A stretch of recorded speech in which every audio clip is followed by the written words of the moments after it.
Hello, everyone, and welcome to our second annual Springsteen in Review episode.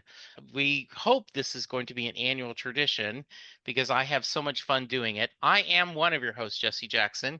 Joining me is a wonderful panel of some of my dearest friends and some of the coolest Springsteen fans out there.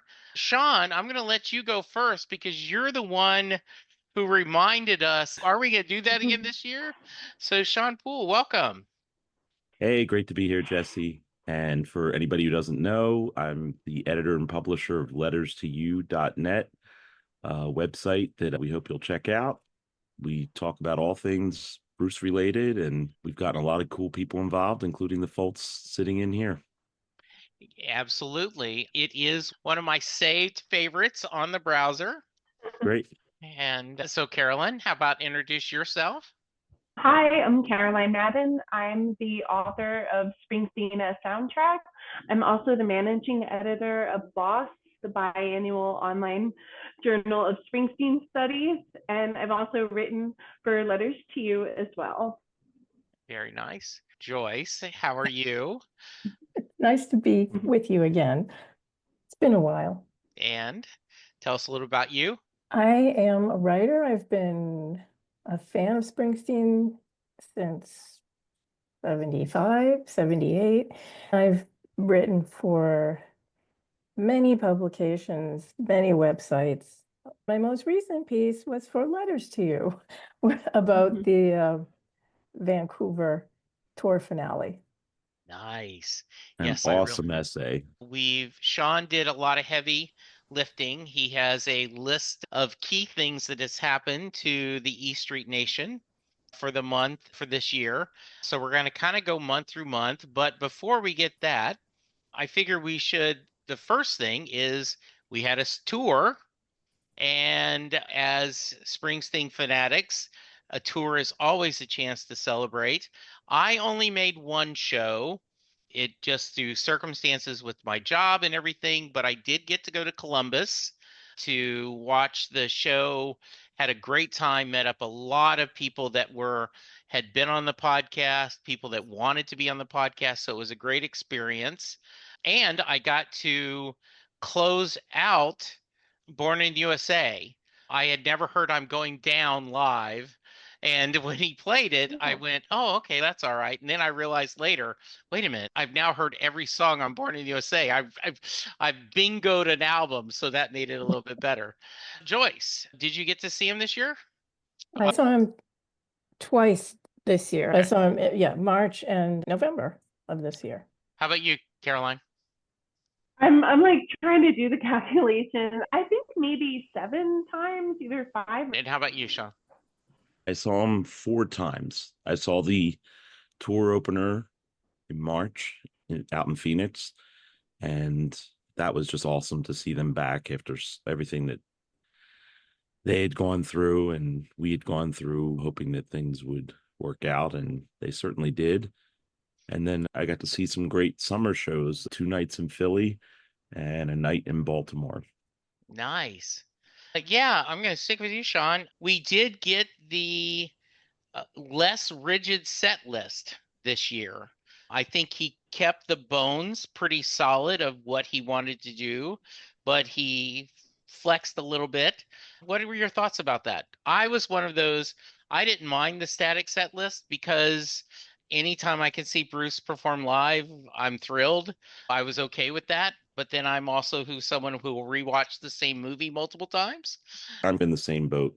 I really love what the bones of the set list, and bones is a great word because we're dealing a lot with aging and mortality. I love the essential messages of the tour.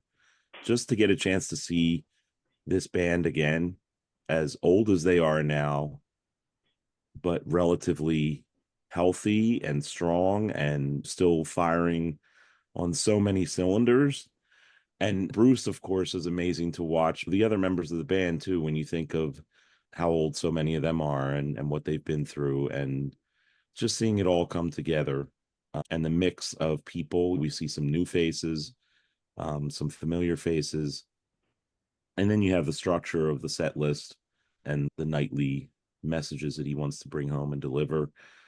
And seeing not a lot of shows, and that's okay to me. I don't think you need to see a lot of shows. I think even if you see one show, you get a good taste of what this tour is about. And he did introduce new songs, and especially when we got into the latter half of the years, as election day drew closer, he added a whole new element with Long Walk Home and the songs that surrounded it and what he had to say about that. That was my take on it. How about you, Carol? I really enjoyed the static set list and the just overall themes. I did also really like the expansion into other songs. It is always exciting for me when I get to hear something that I haven't heard before. I enjoy this format a lot, and I'm glad that he's doing something a bit different than the grab bag performances that he did a few years ago. My only bitterness was when he did Jolie Blanc, and I'm like, that's on my list. How about you, Joyce? I believe that you saw him do If I Was the Priest. Yes, Was I the did. one that I wanted. Yeah, I Joyce. was very clear about Yeah. that. He did it twice in Texas. And so I figured I cannot complain about anything getting that twice, right? Getting it in Houston Wow. and then getting it in Austin.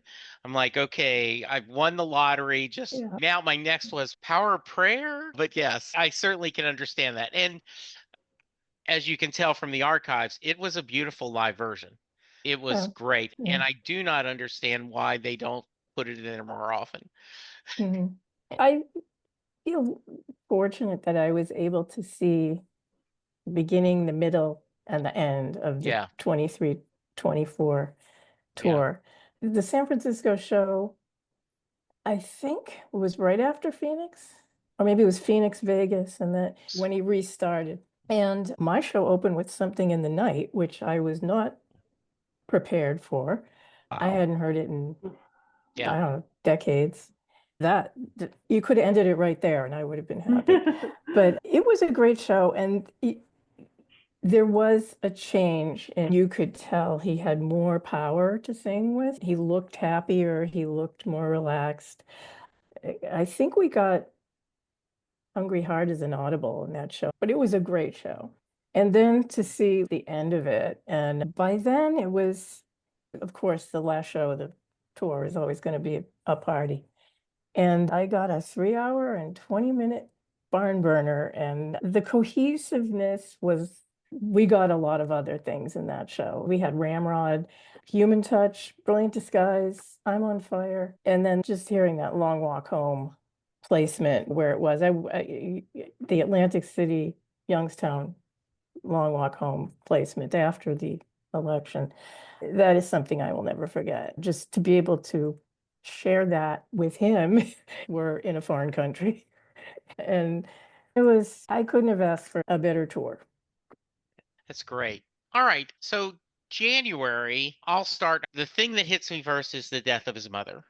Over the years, between the wish and him talking about the stories and all these things, seeing her at shows, I at least, and I don't want to speak for everyone, but I feel like all of us had an affection for her.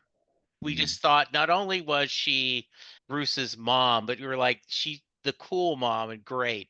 And dementia and Alzheimer is so painful. I'll start with you, Shawn, and then go ahead and anything else in January we want to talk about. Definitely Adele's passing was a major moment for, of course, Bruce and his family. But as you said, she became part of our family in a way. Those of us who knew that story and knew how it developed and could relate to it so well. My own mom passed a while ago, and I grew up in a similar dynamic in the sense that it was very different, obviously, from Bruce. He's much older than I am, but I had an alcoholic father who could get pretty mean and pretty abusive. And my mom got us out of that situation when I was really young. I was the oldest of three boys, and I was only 7 when she made probably a really scary decision at the time. She was a young working class woman in the 70s, divorcing and taking these 3 kids on her own. And when Bruce would talk about how much Adele protected him and shielded him, he put those lines in the Wish of seeing the dark side of his father and how she let him see it, but she didn't let him crawl in. That just touched me deeply. And just knowing that she was the kind of force who nurtured him and supported him so many times when he needed it. She played such a major role in helping that to happen. It was great that fans would get to see her at the shows, and he would dance with her and put a spotlight on her. And it just was another great element to this music and this community that he's built, and that obviously she played a major role in building. So she lived a long time, and you could just tell. None of us know Bruce personally, but in terms of what we know as people who see him as a public figure, you could tell how much she was loved and supported by him and the rest of her family. And I'm just glad that she got to live such a long time and see so many great things happen to her son and her other children. She's beloved, and she's immortal in that sense. She's in the music as so many other people are, and in that sense, she'll never die. I don't know who wrote the obituary for Adele, but it was one of the most beautifully written. And I wondered if Bruce wrote it, or I don't know, but it was just so affectionate, and it had just the right tone. It wasn't drawn down by sadness. It was just all lifted up. And the last line of it was, "Her legacy is love." And I thought that was really beautiful. I went to see him on the Tunnel of Love tour in Mountain View, California. And I think it was 1988. And at the time, Douglas was still alive, and they lived in the same town that I lived in California.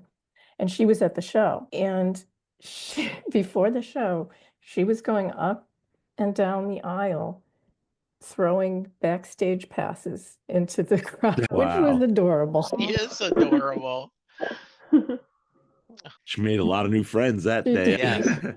Oh my God. I've immediately started thinking of the clip at the end of Road Diary of them dancing together. And I think it's sweet that music was this shared connection between them.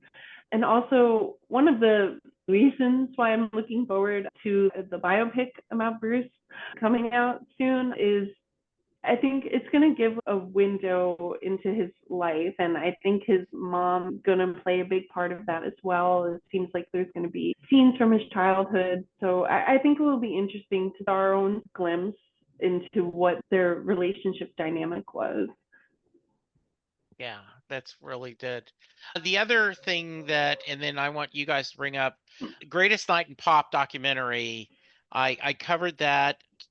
I do a pop culture podcast, and I had Lou and Karen watch it with us, and we discussed it.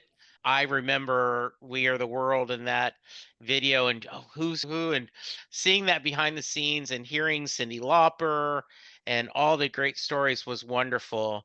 Caroline, any thoughts of that one? I thought that documentary was amazing. I just absolutely loved it. I didn't realize that it was recorded after that award show. I had no idea any of those details. And I had seen clips before on YouTube of the behind the scenes, but the way that they put everything together was just fascinating. And what I really took away from it was all artists with all different styles and just having to put that aside. I think there's even a quote about how they had to put their egos aside. And it was just really cool. Very exciting to watch. That documentary put the song in my head, and I just couldn't get it out of my head for like days. And I didn't want it in my head, but okay. Yeah. But having been alive, and you're not the oldest person on this podcast, by the way, Jesse. Yeah. 84? 85. It was just, that was the Mount Rushmore of pop that year. And they had come right from the American Music Awards. It was such a strange mixture of personalities and everything. But then when Bruce walked in, everybody in that room was a fan. And you just saw the electricity. When he came in, he didn't look real comfortable and hung back, but he was the one that everybody gravitated towards. Michael Jackson wanted to take a picture with Bruce with his beer can, I think. I read that someplace. And it just, shows you how huge he was, even in relation to Michael Jackson, Lionel Richie, and Dylan. I did think that was interesting, right? And Shawn, I want to hear your thoughts, right? That when they were talking about behind the scenes about who they needed to get. So that was really interesting. That's good. Shawn? Yeah, I think as far as the fly on the wall aspect of that documentary, getting to see footage of the recording sessions was great. And I think that the modern day interviews with Bruce, not surprisingly, he had some of the most insightful things to add about the kind of project it was, why he got involved in it. But it was like the one thing I noted when we wrote about it, or I wrote about it in letters to you, was that there wasn't a whole lot of context provided for like how this came about, what would follow it. There was no mention of Harry Chapin's groundbreaking work on anti-hunger activism, even though a lot of the key people involved in USA for Africa who get mentioned in the film, Ken Cragen, Harry Belafonte, they all had links to Harry Chapin's work. So I did make sure that we noted that, and that there is another documentary about Harry that I think was reissued later in the year. I didn't hear back from the filmmakers. Maybe something got tied up with that. I'm not sure, but we'll see if we can do some follow-up on that. And I thought, again, it was really interesting. I did have a quibble with Kenny Loggins' inside baseball story about Paul Simon allegedly looking around at the assembled group of superstars and saying, whoa, if a bomb lands on this place, John Denver's back on top. I've always had a bit of a soft spot for John Denver. And I thought it was like, oh, yeah, that's nice and hip that Paul made that comment. But if you know about Paul Simon and the UN cultural boycott of South Africa that he violated to do his Graceland album, it just seemed, a little too cringy for me. But again, these are minor quibbles. I think you definitely need to see the documentary. I'm not saying don't see it, because there's a lot there that it has to offer, but that's just my critical point of view of it. I am so glad you brought that up, because I remember John had done a lot of work to raise money for famine relief. And he was also very active later on against censorship. He testified along with Frank Zappa and a lot of the people who were opposing the record label. And he's not in the Rock and Roll Hall of Fame. He's not in the Country Music Hall of Fame, which is unbelievable to me. But I remember an interview, and he said that he would have loved to have been there that night, because how he was active and doing that, and to be there would have he didn't get that night, and he would have liked to. And I think that's a good thing, that especially when you think about Ken Cragen, especially was Denver's manager, I think. Chapin's manager. And I did watch the Harry Chapin documentary, and I have a soft spot, and it's one of my top concerts. I got to see him, just him and a guitar and playing, and it was magical. All right. Anything else in January, or want to move to February? Okay. Obviously, Adele's passing at the end of January was Mm-hmm. not only the big event, the saddest event of that month, but I thought it was fun that the month started off with Bruce at the Golden Globes, Addicted to Romance, which I think is a really sweet little song that he did, that he wrote for, what The was that film. movie, Carolyn? It's the Peter Dinklage movie. Is it? I think so. I think Yeah, it's I She think Came so. in Yeah. It. Yeah. It's just a sweet little song, and he and Patty did a great job on it. It did not win the award, but the director of Poor Things, Yorgos Lanthimos, is a serious Springsteen fanboy. And when he got up, he's getting the award for, I think, Best Picture. And he spent, I would say, at least a third of his time just gushing over the fact that Bruce Springsteen was there in the audience and pointing out that they share the same birthday and what a fan he is. And camera kept focusing on Bruce, and it's just hilarious. Bruce is like giving him a thumbs up, and Yeah. I thought that was a sweet, fun way to start off the new year. uh, Absolutely agree. Very nice. February, a lighter month, though he did Curb Your Enthusiasm. And Yes. I thought, Joyce, I saw you shaking your head. Do you want to talk a little about that? I don't know where I was, but I had no idea that he was going to be on. And I can't remember if it had leaked out or what, because they're pretty tight-lipped on Mm-hmm. Curb about the guests. The first time you see him, he's being interviewed on CNN Yeah. about Yes. Larry giving water to Auntie Ree in the voter line in Georgia. And I just was like, what? Oh my God. And then he's there in the episode, and you see him from the back, which I think was great, because you only saw him from the back, was sitting at the table with Larry. And I just could not believe what I was seeing. And then they had him back. He was in like 2 or 3 episodes. And We can't. but that was an ad lib. I don't want to say Okay. it, but Yeah. there was something else written there or suggested, because there's no script really. Larry David just gives him an outline and tells him where to go. And Bruce changed whatever the suggestion was, and that was his line, which he will forever be associated with. I thought he Yeah, did a great job. He was hilarious, but he is funny when he wants to be. he is Uh, funny. That was yeah. one of the things, Broadway, right? It was like, it's funnier than I thought it would be. I really enjoyed it. I thought it was cool to see him acting, but also acting as himself, or a version of himself. His just comedic, it's a lot different than concerts and shows, but it is a different format, and it was really cool to see him thrive in that. I need to watch the episode again, because I haven't seen it since I first watched it, but I really enjoyed it. It was really cool. I got a kick out of it because he was in Dallas on Friday night, then in Yeah. Houston on Tuesday night, Austin on Thursday night. Friday night, I got home from work and I felt like crap. And Saturday, I tested positive for COVID. And I was exactly like him. I could not stop coughing. And I was like, that's a really good version of COVID. How many of us got COVID at a Bruce show the past? Yeah. Any thoughts on Larry David? I thought it was hilarious.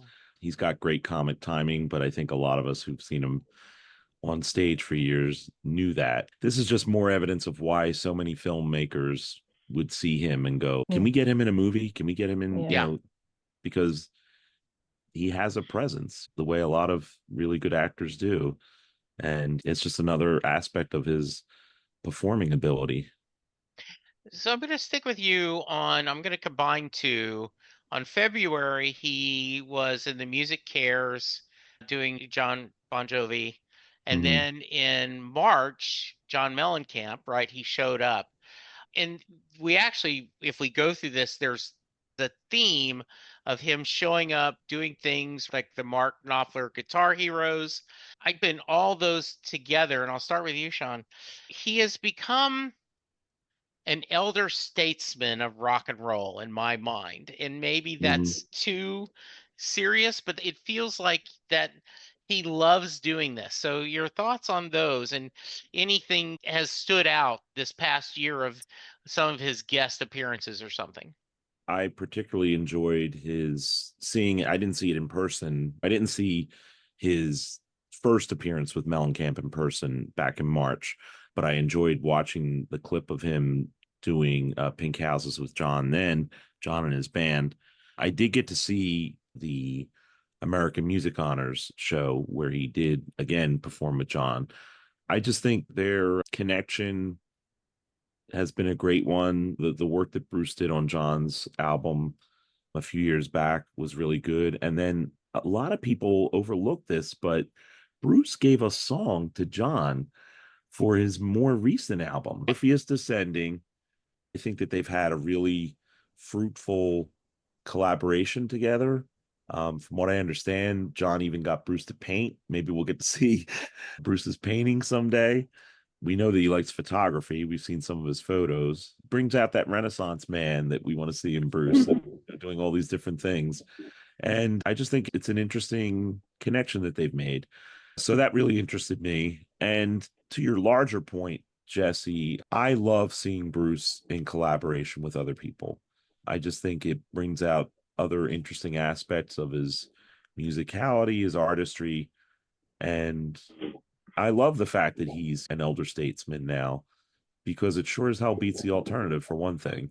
I just know Absolutely. I know so many fans of so many artists who wish, I think deeply, that their guy or their girl could be in the position that Bruce is now. We've lost so many great artists over the years, and I prefer having them around, warts and all. I know that as people get older, things change. It's different. Nobody is the same as they were when they were in their 20s or 30s, but I just think there's a lot left in the tank. And that was the whole purpose for starting our website. I felt like there's still a lot to write about and explore with this guy's artistry. And I'm still really interested in seeing where he goes, where he takes things. And it's really interesting to see him collaborate with younger artists. This stuff he's done this year with Zach Bryan, I just think is really interesting. And it's in country music, which is not like a genre he's known for. Those of us who know him well as fans know that he has that aspect to his music, but it's just interesting seeing this younger country artist embracing him and inviting him to shows, doing recording with him.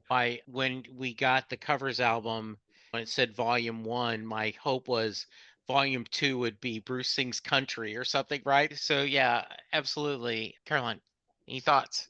I mean, I think I agree with what Shawn is saying. I feel like it just all ties into the Soul Cover album as well, and the message of the tour. I just think Bruce is really celebrating how far he's come, and that love of music has taken him so far. And I think he just wants to share it and collaborate with as many people as he can. So I just think it's all relates to that entire theme that he's been putting out there this year.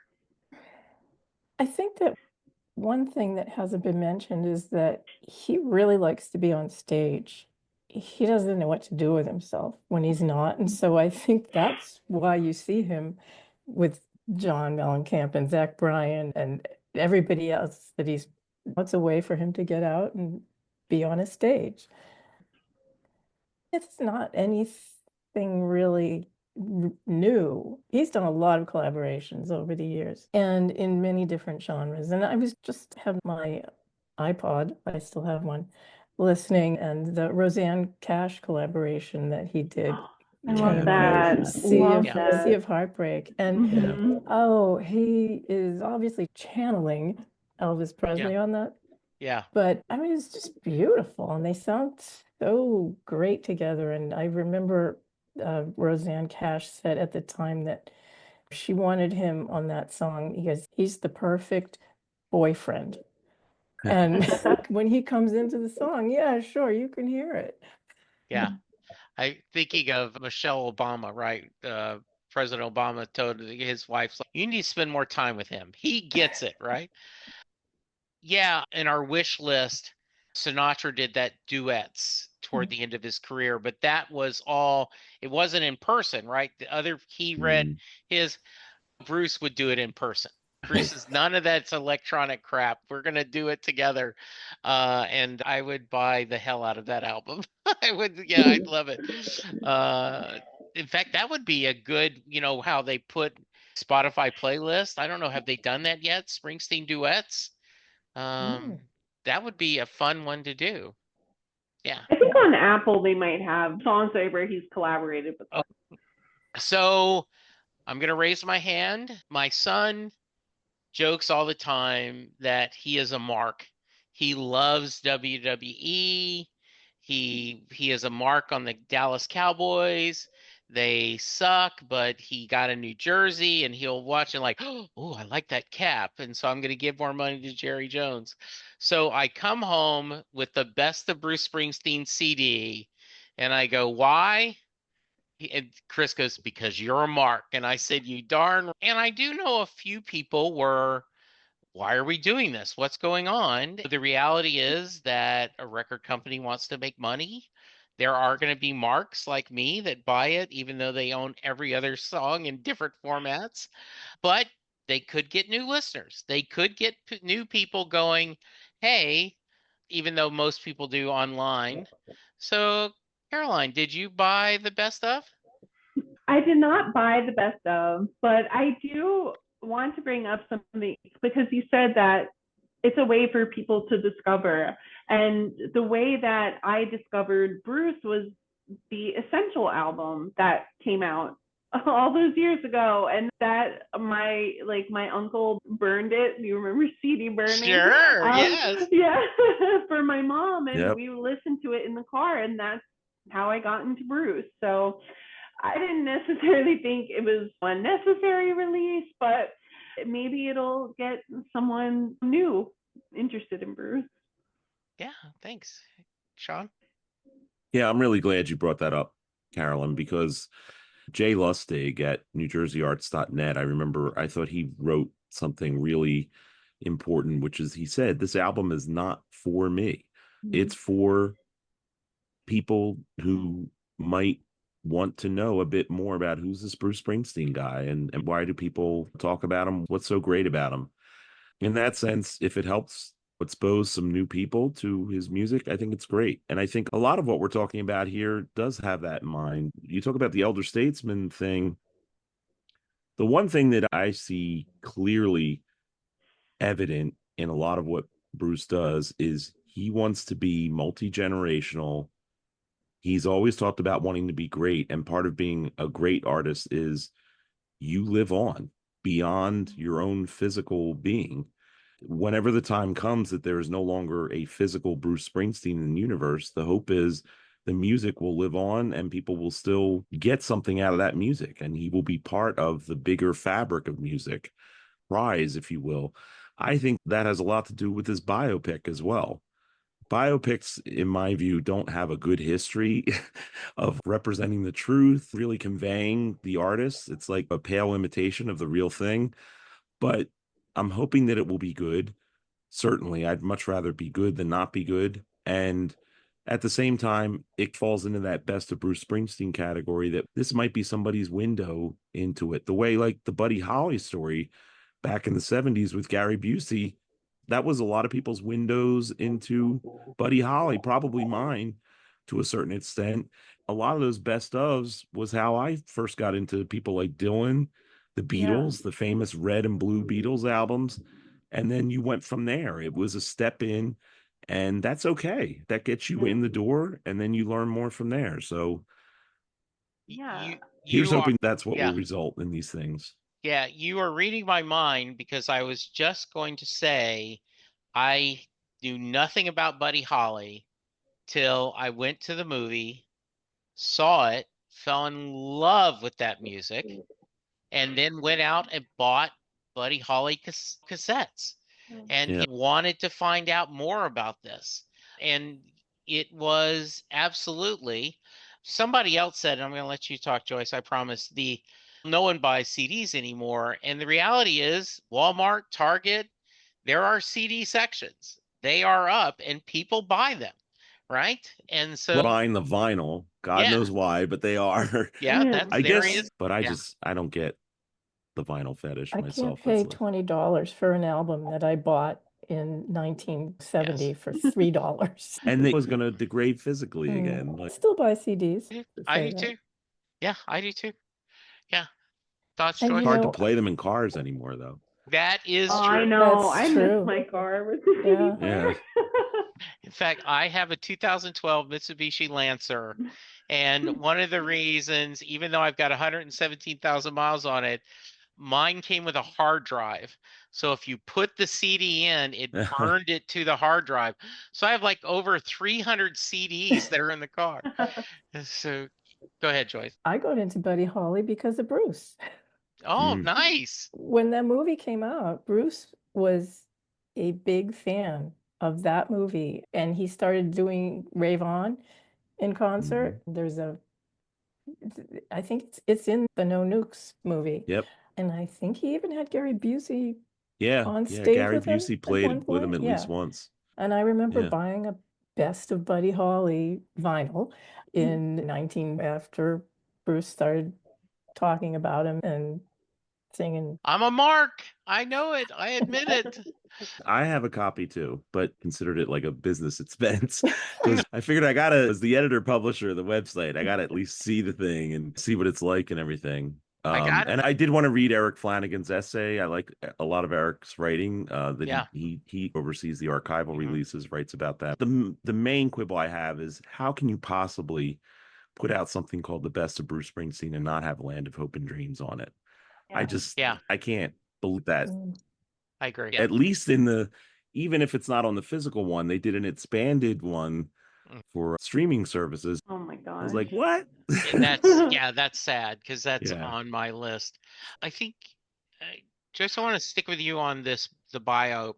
I adored the Deliver Me from Nowhere book. I told everyone that would listen, whether they're a Bruce fan or not, that the book was amazing. I felt like it was a mystery novel. Just why did this artist make these decisions? And was lucky enough to talk to Warren Zane every other Bruce Springsteen podcast. It wasn't anything unique. He was talking to all of us.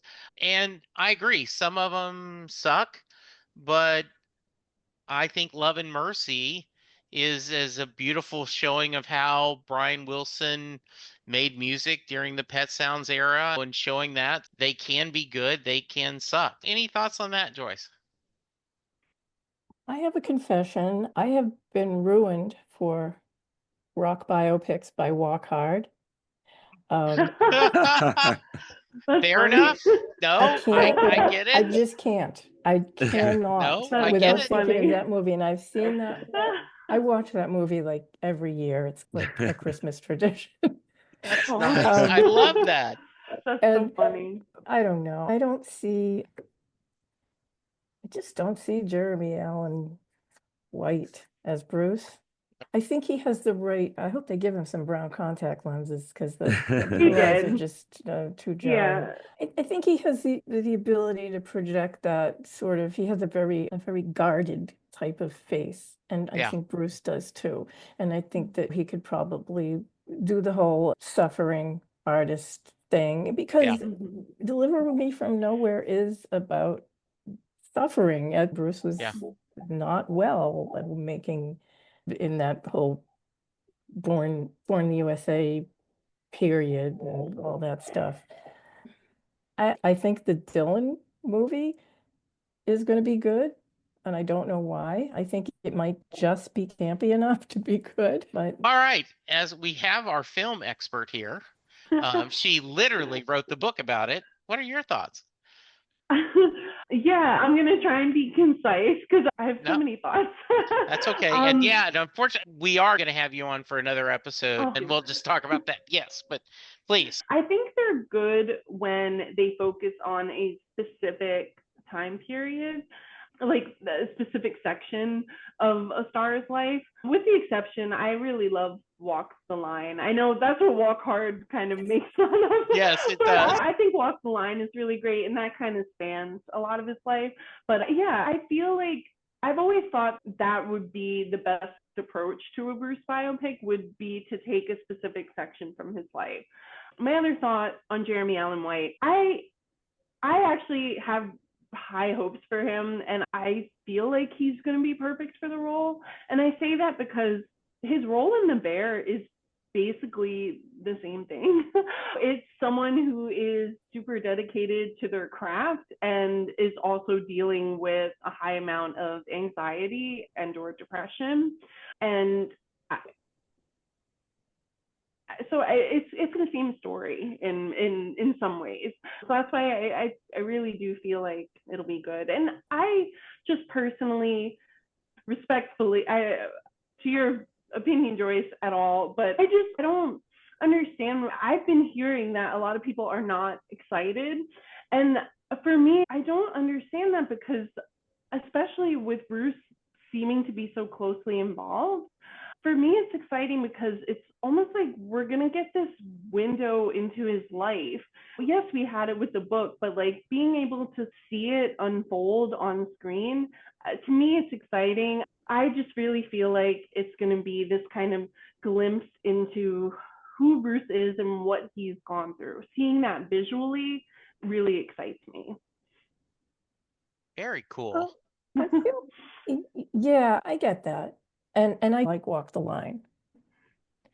But I feel like the Born to Run book we got that directly from him. We saw that from him. And then the Broadway thing, the early days, like all those concerts for Born to Run era and Darkness era, he was acting on stage. He was like going through these monologues about his father, and he was acting them out. So I feel maybe that's why I'm not excited, because I've seen him do it. I've seen him stand on a stage full of angst about his father and not getting along and all that stuff. Not novel to me. Sure. But maybe I'm not the person who needs to see this movie, and that's fine. Yeah, and I hope it's a commercial success. I hope so. It win a couple Oscars, right? Just because how cool would that be? I was lucky enough, I got to spend 5 minutes with John Cusack at a pop culture convention, and I'm standing in line, and people have their Say Anything posters and other things. And my friend Tom had done a caricature of John Cusack in the Brian Wilson early Beach Boy striped shirt. I showed him and I told him how much I loved him in that Love and Mercy. And he said, I love signing this. And he said, Brian was happy with it. And that's really all I cared. And I was like, that's cool. So I would think that the showrunner, if Bruce is happy, like Blinded by the Light, they thought the creator said, Bruce liked it. That's good for us. And please. I thought Blinded by the Light was a great film. Yeah, I did too. If this thing turns out to be awesome. Yeah, I agree. Good. See, nobody can really predict in advance. Sometimes you can go, oh, that movie is going to be horrible or whatever, but we'll see what happens. How many people know in advance when a movie's being filmed, oh, this is going to be great or not? I'm not even sure if the filmmakers do sometimes. It's you try your best and you hope for the best. We'll see. When is it due out, by the way? Do we have a release date? Or I don't hope. They're still filming it, so isn't it usually like a year? Yeah. I feel like it'll end up being 2026. Okay. I could be wrong. And I know that one of the funny lines, I used to watch, Kevin Pollak no longer does his podcast, The Chat Show, but he says, no one tries to make a sucky movie. The director has a very good track record. I definitely recommend the movie Out of the Furnace he did. It's very Springsteen-esque. It's about those kind of working class environments. Christian Bale is in it. So he has a good track record. So I'm hopeful, but I guess, yeah, we'll have to wait a while. And I haven't made it a big secret that I am not a big fan of Warren Zane's book, but again, that's like neither here nor there, because as we all know, when it comes to film adaptations of books, often I think the most famous example is Jaws. The film is awesome. This could end up being. I haven't fully read the Warren Zane's book. I'm still in the middle of it. I feel like they're going to pull a lot from Bruce's autobiography. There's nothing, having read the book, there's plenty that they've already filmed that clearly the book is a source, but it's probably not the only source for this screenplay and what they're trying to do. So we'll see what happens.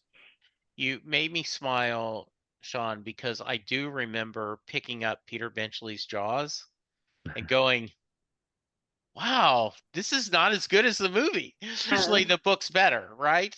Very cool. March, the return of the band. I think all of us were anxious. He'd had the health problems, everything going on, and it does feel like they came out almost with something to prove. It's, to put it in a sports metaphor, you'll say when a really good team is playing a bad team, you need to remind them they're a bad team, so you start aggressive at the beginning. I think this band is like, we are top of our game, we're going to show you. Joyce, any thoughts about kicking off, and just any thoughts? We've already talked a little bit about the tour, but anything you want to share? Yeah, I do. I think that particularly it was important for Bruce to show that he was not feeble after this illness, that I guess he tried to power through and didn't. And I think just being healed and feeling better, you could see the difference. And they really did come out kicking.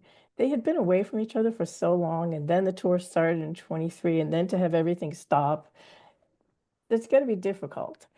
And so I think that they were just all enjoying playing together again. And it really did show. And I think I said in my piece that when he started to loosen up the structure a tad on the restarted tour, it seemed more cohesive. It seemed more like Bruce and the E Street Band, and they were playing together as a unit. That was important to see. I just agree with everything that Joyce said. Yeah, you definitely could tell that Bruce was feeling better and just having that renewed energy. He was just definitely grateful to be able to be on stage again. And I guess not trying to skip ahead, but some of the shows that I saw like in the summer, they were just, it was like a whole other level. So it's really amazing. And Shawn, I would say you were happy as someone doing a website. You got plenty of material, but it looks like Bruce gives us material even when he's not touring. Any thoughts on March hitting it up, and anything you want to share about that, the tour? I think it was certainly exciting for them to return the way they did. It was certainly encouraging, and I really enjoyed the summer shows I saw. We had the hiccup where he got sick in Europe, and he ended up postponing a total of 4 shows in May. And that was a little concerning. There's a book about singers that Bruce was interviewed for. It came out recently. I can't remember now. He interviews all these singers, but he interviews Bruce in it. It's Tony Bennett's son. Anyway, the important part is Bruce in that book says that he does like little to nothing to really keep his voice in shape, that kind of stuff. For somebody who's 75 years old, he's in great shape physically. But he doesn't seem to be the kind of, like, you hear certain singers. I remember hearing Tom Jones, who his voice, by the way, is amazing. We got to see him live last year, and he has really done a lot of work, I think, to take care of his voice. And one of the things he does is it could be like springtime and you'll see him in a sweater and like keeping his throat area, because that's a big thing for him as a singer. But Bruce indicated that like he doesn't do anything like that. And I'm just wondering, as time goes on, like maybe he'll need to start doing stuff like that. I think it's good that like they've built in more time between shows, so that when he does perform, he's not only still at his best, but he's not pushing as hard. He's already admitted the days of him jumping on top of a piano and things like that aren't going to happen again. And that's okay to me. Maybe some fans have a problem with that, but it's not like I go to the show and go, oh my God, this is a pale imitation of what he used to do.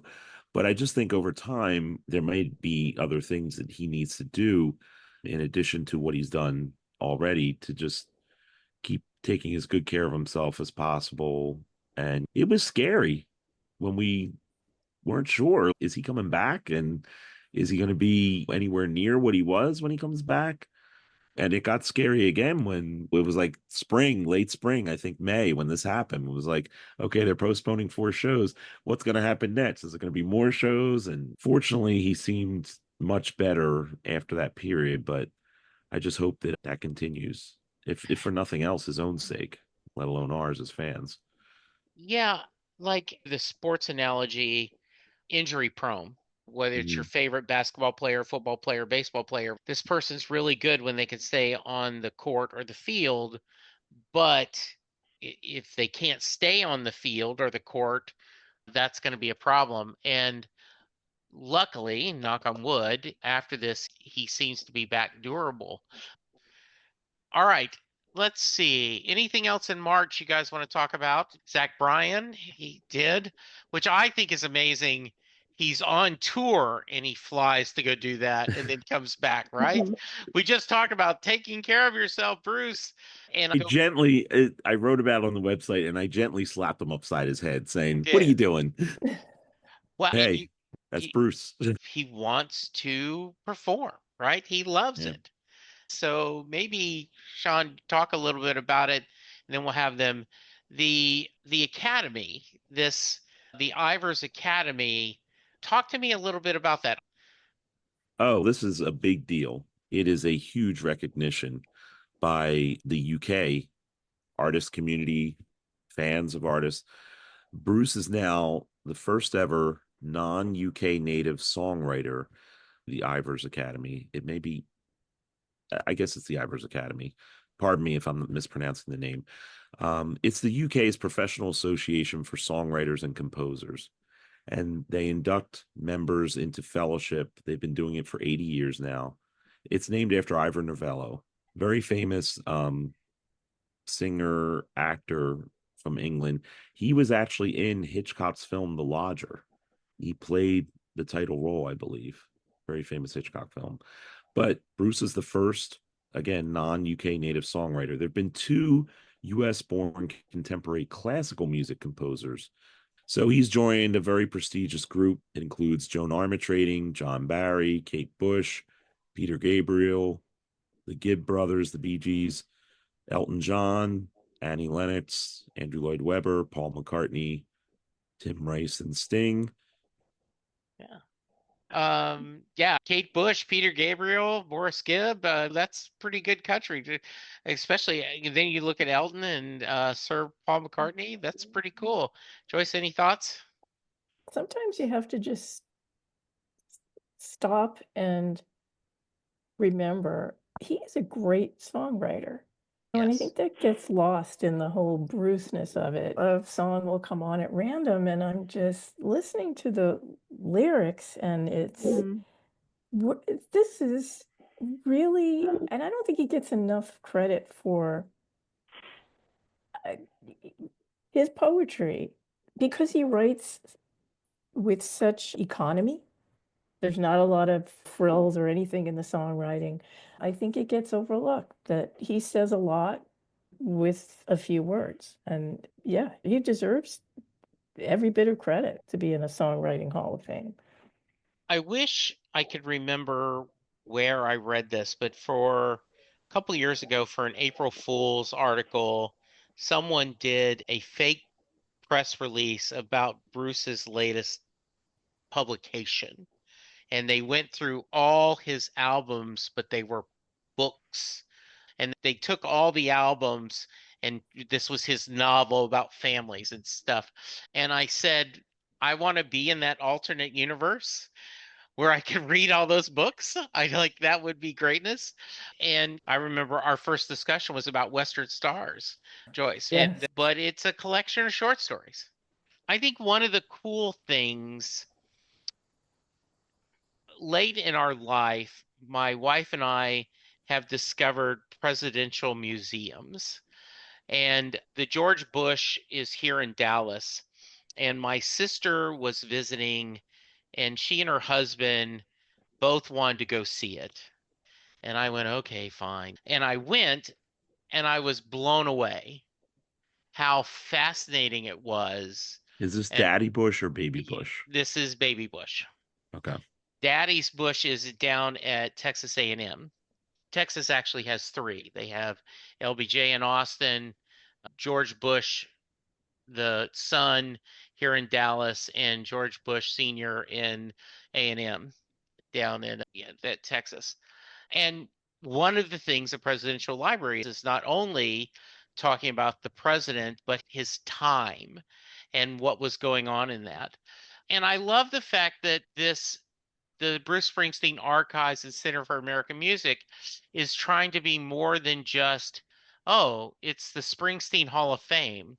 No, I think it really is trying to do something about that. Caroline, what are your thoughts on that? And I've never been able to go, but is on my wish list to go hang out there. So talk to me a little bit about the music honors. And we got Jackson Brown, Dion, Millenkamp, Mavis, Stapleton. Yeah, I was not one of the lucky few who was at the honors, and I don't think I didn't get to see the screening either. But I will say, I think part of it was they say that Bruce didn't want it to be all about him. I don't know if the way that they're organizing it, but it's going to go through the history of American music on the different floors. And they're also including Native American music as well, because that's something that is wrongfully overlooked when we're thinking of American music. So I just think that's really cool. I'm sure they were amazing. I'll say this as somebody who's been involved with what is now known as the Springsteen Archives for a pretty long time now. I got to be a board member of the Friends of the Bruce Springsteen Special Collection, which was the initial group that started this. It was fans who started archiving basically everything that they could get their hands on, we could get our hands on, and it built into quite a collection. Backstreets was involved at the time, and just some great people were involved from the beginning of this. And then eventually we worked out a deal to hand over a lot of that material to Monmouth University. The archives developed from there. And I'm just letting you know, Jesse, you don't have to worry about not going there because there's really nothing to see there yet. If you went there as it is now, it's a tiny house, relatively speaking, on Monmouth University's campus, and it is packed to the gills with stuff. It's organized and clean and everything, but it's just there's barely room to turn around if you want to look at something. Everything's boxed up, and so it's very exciting that within the next few years, there's going to be a real building, an archival building, greatly expanded with lots of ways for people to see and hear everything related to this. And it's true, Bruce wanted it to be more than just about him because he understands that he's part of a bigger story than even just his piece of it. As big as it is and as significant as it is, the story of American music is even bigger than that. And I'm really excited that he's insisted that it be done that way because that is the way to do it. And you talk about connecting with future generations and all the stuff we've been talking about. The archives is like the epitome of that, in my view. So it's going to be interesting, Joyce? to say the least. I like the idea of Bruce having a presidential library. Definitely. Yeah. All right, let's talk some disappointments. I was hoping that this year for my 65th birthday that I would get a Born in the USA box set. Didn't. We had a River box set. We've had the Born to Run, The Darkness. I really would have thought we'd had something we didn't. Any thoughts on, were you disappointed too, or were you want to read into Bruce's mind why they decided maybe not to do it? No, I'm not disappointed. I have the box sets, but do I play them? A press release yesterday from his management that was teasing in 2025 there's going to be a look back at Springsteen's recording career featuring never before heard material. So I wonder if that is going to be tying in with the movie and if it'll be like the Nebraska Okay. Born in the USA outtakes, maybe the Electric Nebraska, maybe all of those songs that were never released, like the Richfield Whistle and the Klansman and all that stuff that was recorded for one or the other of those albums. And if it will all be tied into the, maybe as a soundtrack or as a side piece to the Delivering Me from Nowhere. A lot of people think it's tracks too, but I now have gonna put all my wishes on a combination Nebraska Born in the USA special kind of collection, because I thought it was really interesting, right? Where he says, if I did it over again, I would put Born in the USA on both albums. Yeah. The acoustic style on Nebraska, the rock and roll and on Born in the USA, to combine the two. Thoughts, Carolyn? I think that's most likely what they're going to do, especially because with Born in the USA being such a popular album, I think they're going to try to maybe capitalize on that so that people who liked that album are going to see the movie and draw it's so like just synergy, like drawing all the attention there. I love the Born in the USA outtakes, like Klansman and Unsatisfied Heart, so I'm like dying for them to come out, but I have a hunch that's probably what's gonna happen. I learned a long time ago that that predicting what Bruce Springsteen will do or not do next is a losing game. We'll see. But I did go to some theories about why we didn't get a Born in the USA box, because I don't think we need to really read Bruce's mind on it. He's gone on record as saying he doesn't feel there was enough strong material to do the kind of box that Darkness and the River got. That basically the material that was left on the cutting room floor for Born in the USA that's already been put out on tracks is what he feels is the best that there is to put out. And personally, I don't think he's wrong about that. The stuff I've heard that's been released officially, I love. I love County Fair. I love My Love Will Not Let You Down. I love that long version of Brothers Under the Bridges. But that's all out there. And the stuff that I've heard that's been bootlegged, none of that grabs me the way the officially released material does. The Klansman, obviously, politically, I understand that was a good song in terms of its intent. I don't think it's a good record. It's like, I don't think it's something that's going to grab somebody or really speak to them the way something like Born in the USA does. Born in the USA, you hear the anger and everything tied to what that Vietnam vet in the song went through. The Klansman, I don't think works that way.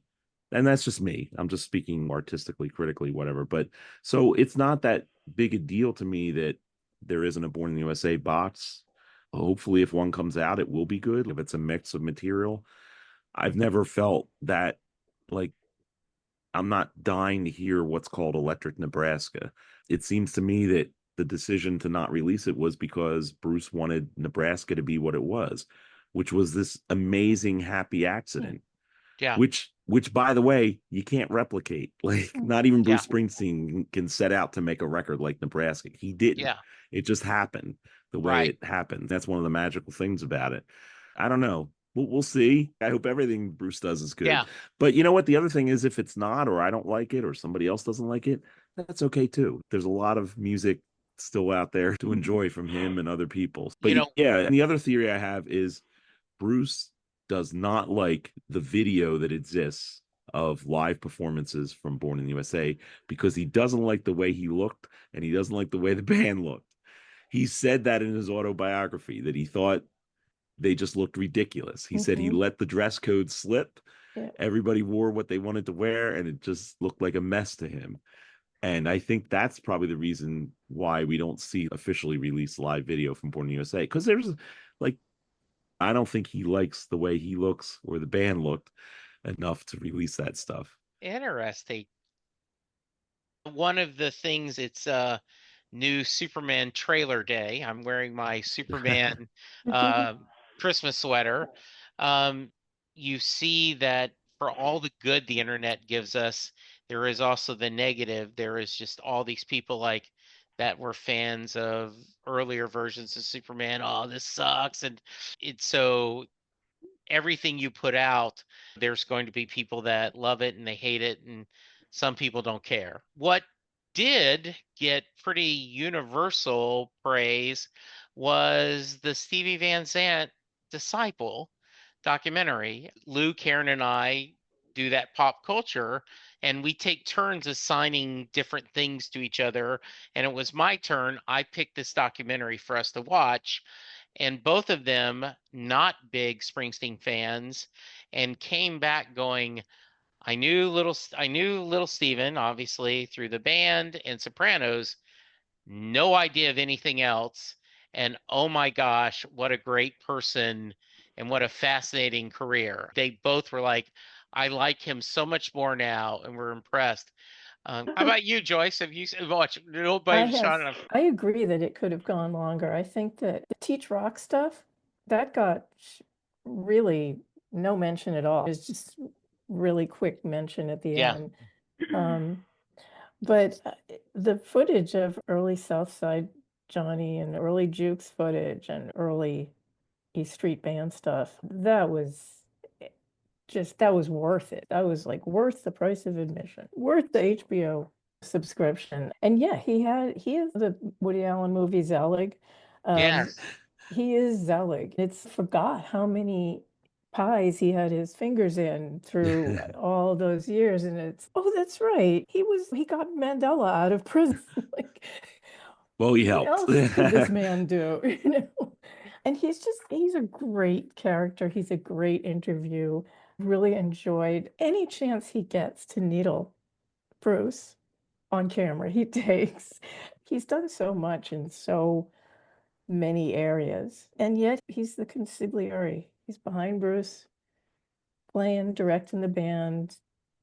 Okay to be in the shadows, but now that he's music director, everything is better. I did love that line when we're going to get to Road Diary. And I loved it. I think I watched it twice. Stevie was a big part of the HBO documentary about David Chase, the creator of The Sopranos. Yes.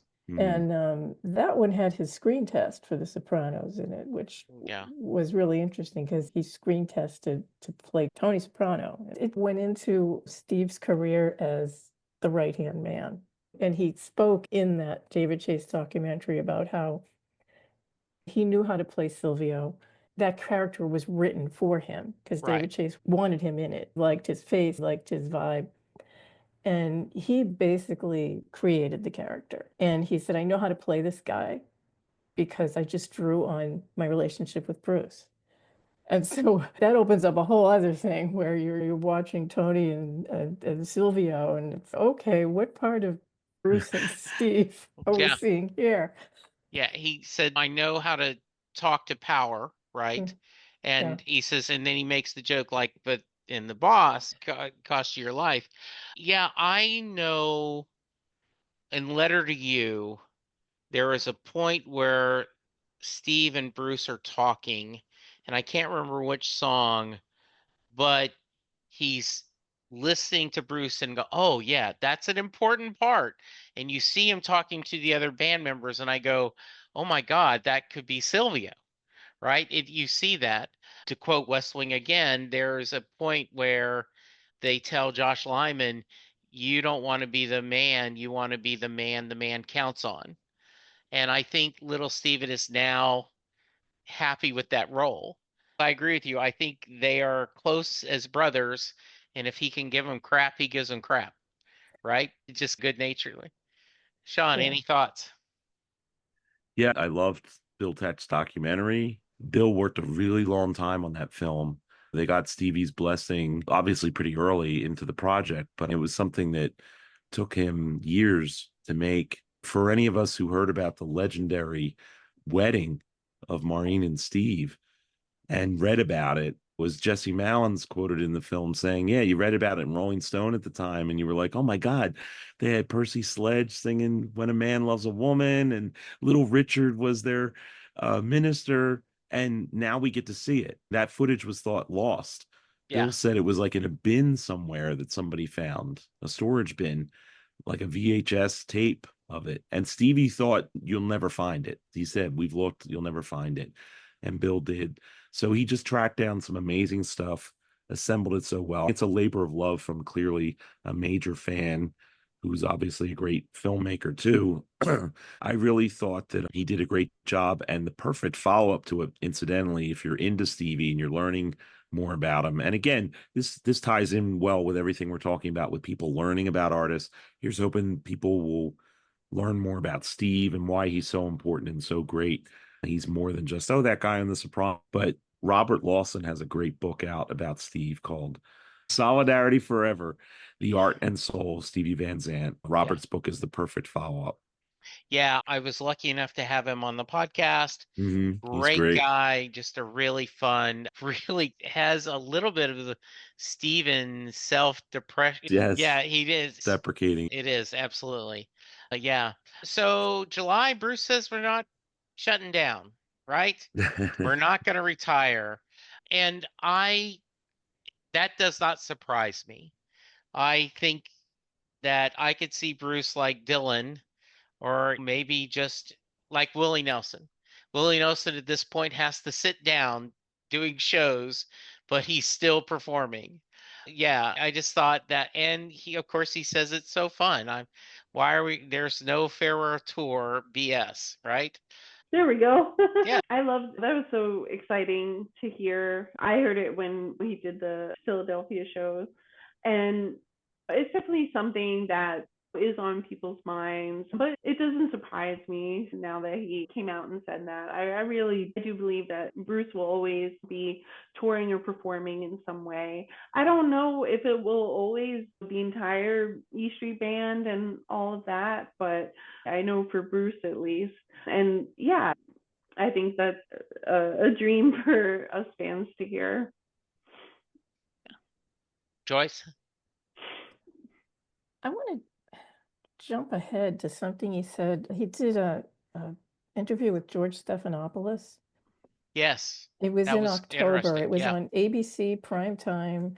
It was called Backstage to Backstreet or something like that. And it was to promote the Road Diary movie.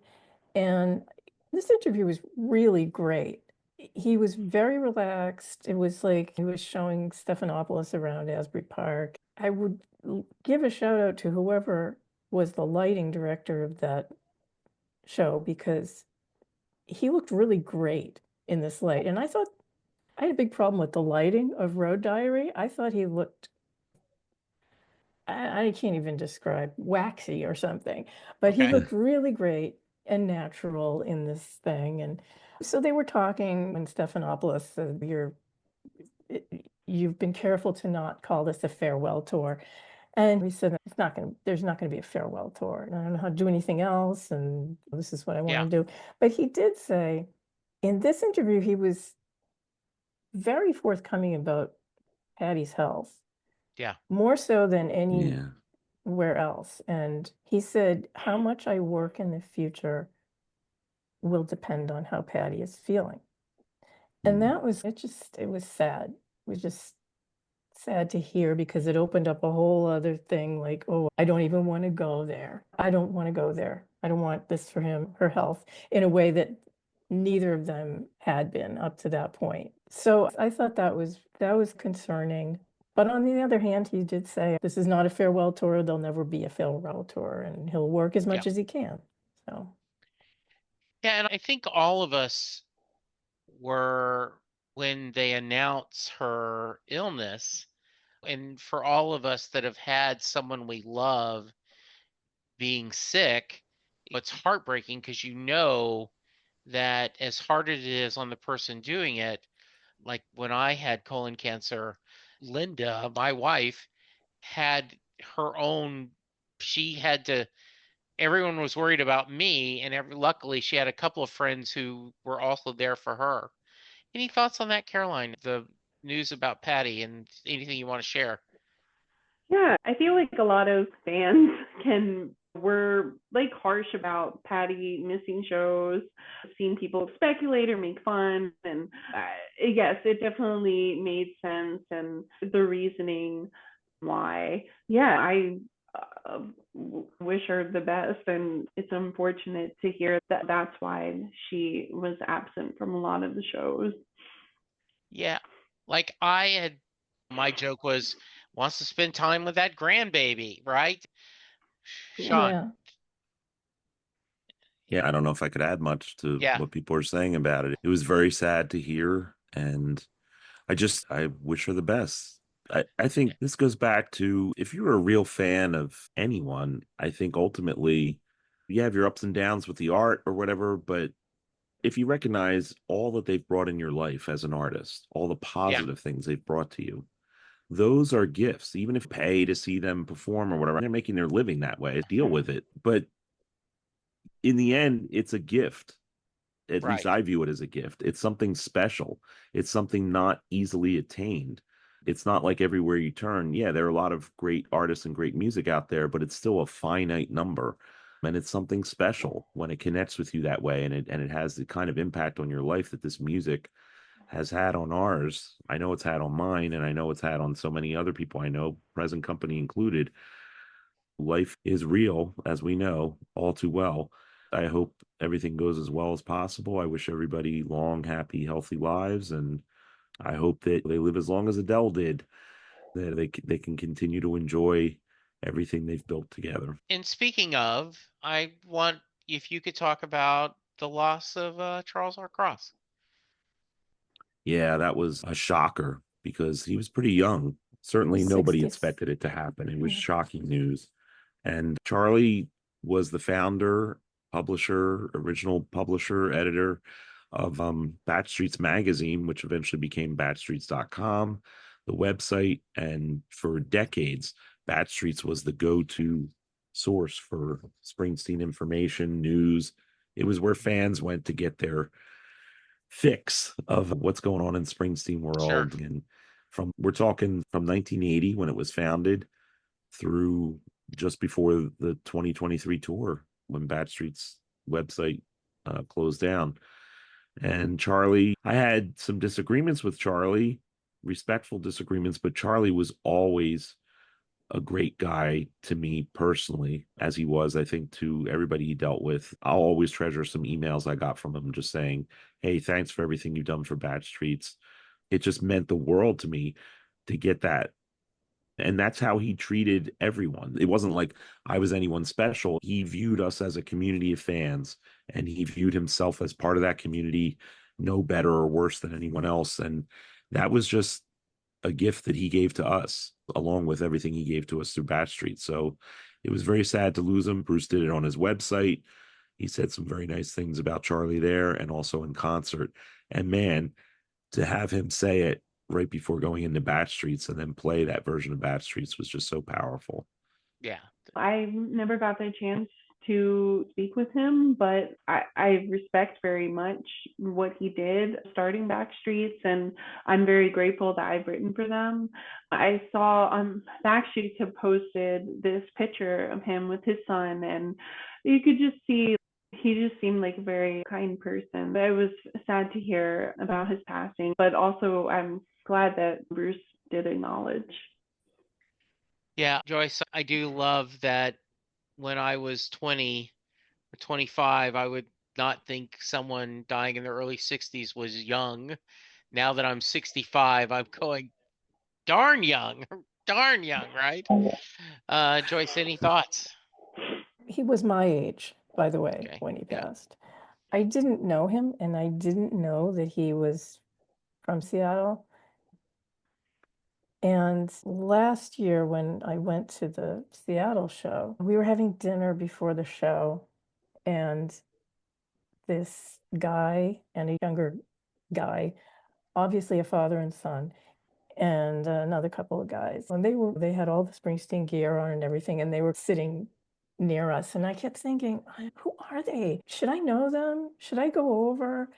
Maybe I know this guy from online or whatever. I didn't know it was him. It was him and his son. Wow. I should have just gone over and said, hmm do I know you? Like, I feel like I should know you.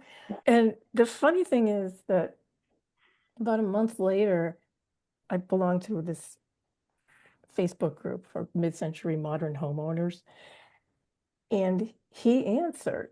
He belonged to this group too. He apparently owned a fabulous mid-century modern home, restored. Was it the Seattle Times or was it Backstreets itself? Printed his last review when he wrote about Yeah. Was His it- last Springsteen show. which was that Right. that Yeah. Seattle show That was last Backstreets February. that ran That it. was Yeah. Backstreets. Yeah. And It that was was like the last that was a column. beautiful piece of writing, but it was also, it gave you chills because he was saying, this is probably the last Springsteen show I'm going to see. And he was talking about like the ticket prices or something like that. It wasn't, or he said, Mhm. I have some health problems, or yeah, it was just raised a chill reading that after. Yeah. And what a lovely legacy, though. And I think that is nice. Jesse Mallon is having some health issues, and we did get a nice tribute album of that. And I thought that was really nice. I did the song She Doesn't Love Me Now. Any thoughts? Okay. I liked it. Yeah. It had, I think Jesse even noted it was like a Sam Cooke kind of vibe to Bruce's vocals, and Yeah. it was just a fun kind of one-off thing that Bruce did. Yeah. Those Yeah. great, like Joyce mentioned, he does stuff like, or he's been doing stuff like this for a long Yeah. time. It's great that he gets to do it. The efforts to help Jesse through this crisis, and I hope it does well in that endeavor. Absolutely. Road Diary. I felt like it was a lot of ways a commercial for the tour. And I'm not saying that in a bad way. I know that after watching, I was like, I, I pulled up my phone. Okay, what? I don't have any vacation time. What are the shows in Canada on a weekend? How much are the tickets? How much were they? Couldn't make it work, but I thought of it. Caroline, have you seen Road Diary? Yes, Okay. I wrote a review for Letters to You. I that loved it. Yeah, I really enjoyed it. I get what you're saying. Like, it's definitely not a fluff piece, but it is very aggrandizing a little bit. But I really like Tom's direction. I really like how he slows things down and gets you to look at all these small details. I love watching the crowd watch Bruce. Those are some of my favorite parts. I think it really did capture that spiritual or overwhelming feeling that you do get at Bruce's shows. And I loved all the interviews with the band members as well. But like we were saying before with Steve Van Zandt about finally being music director and things like that. So yeah, I enjoyed it. I've watched it. I'm getting my money's worth out of that Disney Plus trial subscription. Yeah, I liked it. I liked that the band got to speak. And this was the story the band told by the band, not by Bruce. And he was only on the narration. He wasn't interviewed on camera. And that George Stephanopoulos thing, which is also, it's streaming on Disney Plus if you have that. You can watch it on either. Yeah. It was the cheaper way to do it. But anyway, he is speaking in the Stephanopoulos thing and not the band. So they're like a companion pieces.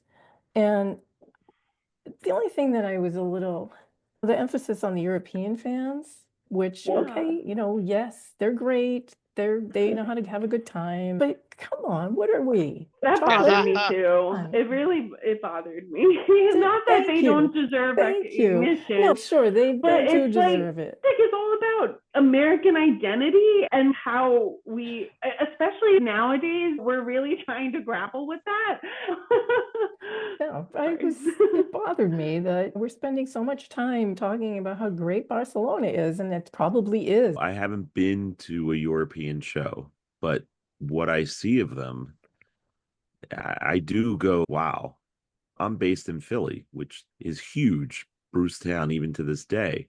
And the shows here are great usually, and the audiences are pretty damn good. But I don't know, like Europe, I guess one of the differences is Europe seems to understand him more as an artist, like treats him like an artist. Here he's treated more like, I don't know if it's pop star, rock star, maybe. But I think that's more just we just have a lot of problems in this country. We just don't know how to deal with art and culture in the same way. Yeah. And we don't know how to deal with a lot of things. And I think it's tied a lot to our educational system. And that's why I think Stevie Van Zandt, what he does with Teach Rock is so important and so great because he's getting kids to connect with things that unfortunately we've dropped the ball on. We were like abandoning entire generations of kids, putting them out there with his incredible technology of cell phones and everything, but they don't have a clue about history and connections and what it all means. And it's not their fault. They're just kids. But somebody's got to do it, and somebody's got to do it in a way that isn't preachy or condescending to them either. And Stevie's really tapped into something important about how to do that because he talks all the time about saying to kids, what are you listening to? What do you care about? Yeah. He's taking their experiences and then going from there and tying it into the bigger picture rather than coming down like some boring lectury adult and saying, this is what you need to know about, blah, blah, blah. And that's not to say that there aren't things that are great about this country, but that's an issue.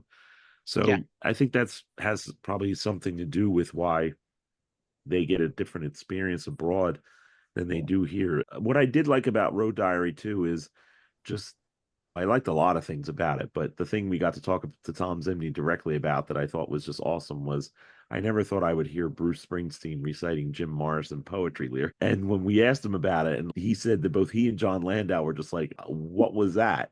And and then as usual, Tom realized this is it. This is perfect. Yeah. Once again, he made a connection that's the essence of Bruce Springsteen's art, I think, in many ways, is making connections with things that you normally might not make connections with. But fortunately, he's around to make those connections for us. I don't mean to diss the European fans, by the way. But what Shawn said, you hit on something that I think that the European fans I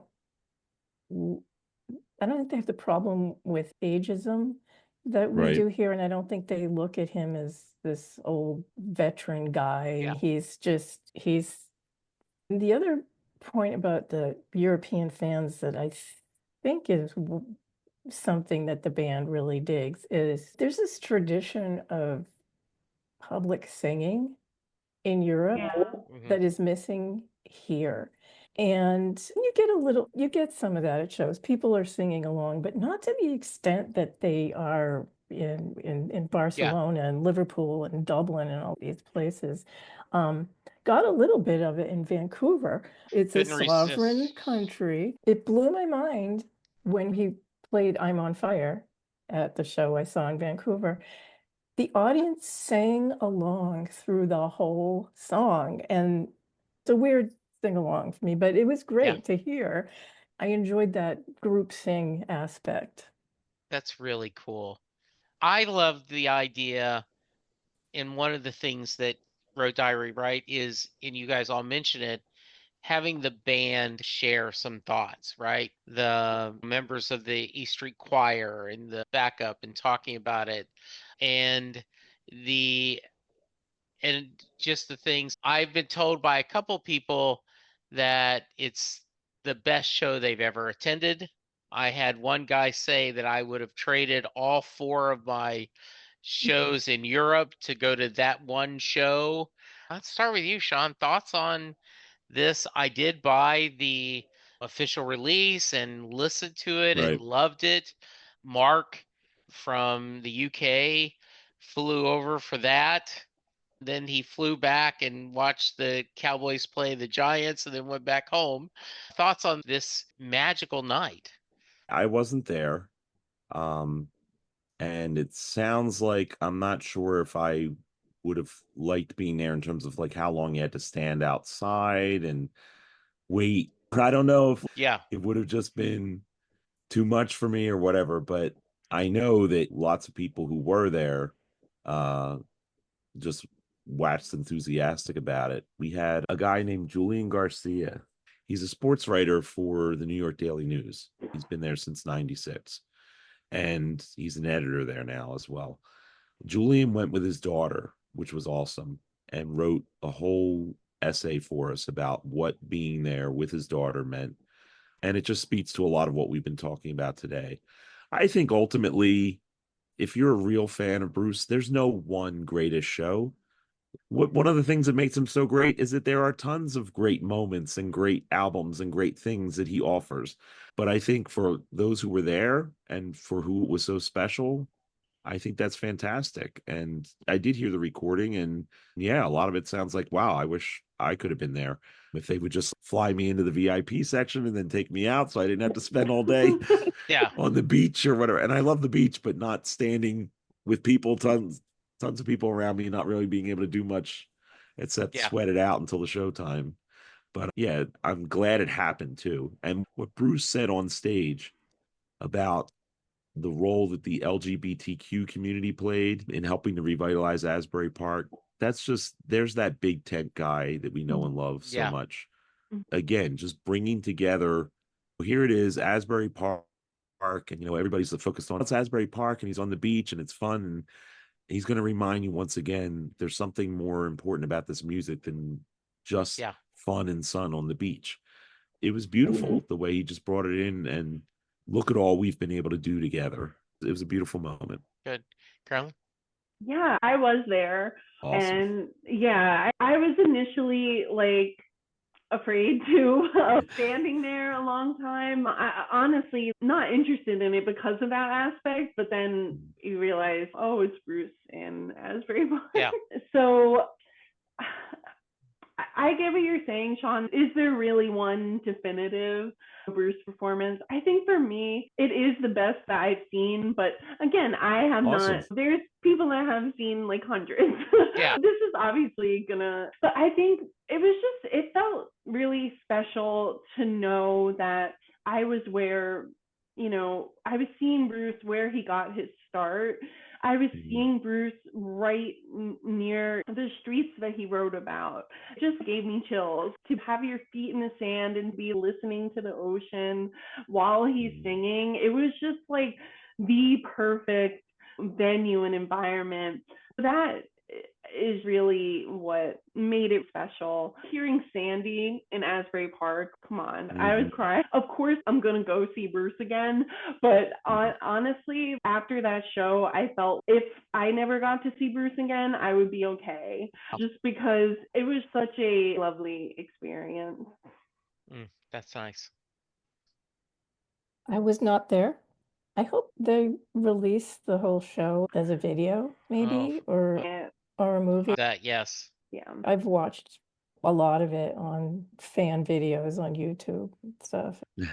Yeah. And one of the things Mark said is where do you want to go home, right? Near the ocean. And just, yeah, I think that's just super awesome. I'm with you, Shawn. What do you want? I want to be able to stand for the 4 hours it would take to be in the pit because I've got to have a chair. So I actually ended up, because I wear hearing aids, and they ended up having a deaf and hard of hearing section. So I took advantage of that, and so that helped. So that's honestly the only reason I survived. But there were people there, and if you listen to the recording, they said they were there since 4 a.m. Yeah. Oh my God. So yeah, and Bruce goes, I'm impressed. Yeah. Yeah, it's crazy, but worth it. Turned 75, a very healthy looking 75. and I'm 65. I've never been in this good of shape. And I think we like round years, right? It's just the ones that end in 0 and 5. Any thoughts on his birthday that we want to share? Except obviously hope he got cake and had fun. Can't believe how fast 5 years went, because I remember being quoted. Chris Jordan from Asbury Park Press, he interviewed me, and there was a big thing in Asbury Park Press for Bruce's 70th, and it was this really cool spread, and I just couldn't believe 5 years it went by. Yeah, it amazes me that Bruce is not only touring and putting on these amazing shows, but just so many projects and releases and all these really cool things. I feel like in the years I've been really into Bruce, because I've enjoyed his music since I was a kid, but I really got into Bruce over these past maybe 10 years or so. And just all these different things, every year just seems packed with all these incredible music releases, Broadway shows, and there's still more to come. And that's what I'm so excited about. Yeah, I remember that. I'm glad you brought that up, because I remember doing 70 for 70, right? I'm going to get 70 fans to wish Bruce a happy birthday, and I put them all together. It does seem that just was like a month or so ago.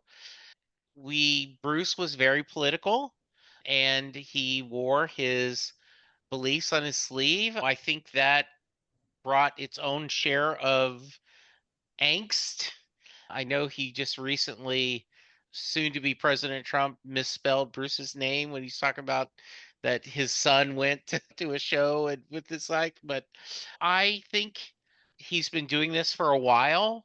He believes in the American dream and knows where we're coming short and is out there and I think regardless of your political, you should respect that. Joyce, any thoughts on Bruce campaigning? Oh, it's still hard for me to go there. Yes. He campaigned for John Kerry, he campaigned for Hillary, he campaigned for Obama and Biden. This one, he was worried that every time he spoke, the interviews he did with Stephanopoulos and the Howard Stern, he found a way to work Long Walk Home in there, which I appreciated, because that song it might be his best song. It might be his best written song. What it says about the country and whatever. Anyway, so I was glad to see him so open and so forward and so trying to hammer people with how crucial this election was. And because he is political, you know what he's all about, where he stands. But this time I just felt like it was different. He was just really as worried as everybody else was, I think. And whenever he had the chance, like I said, he worked in that quote for that last verse of Long Walk Home. And the Stern Show just put up the full 2-hour interview a couple of days ago.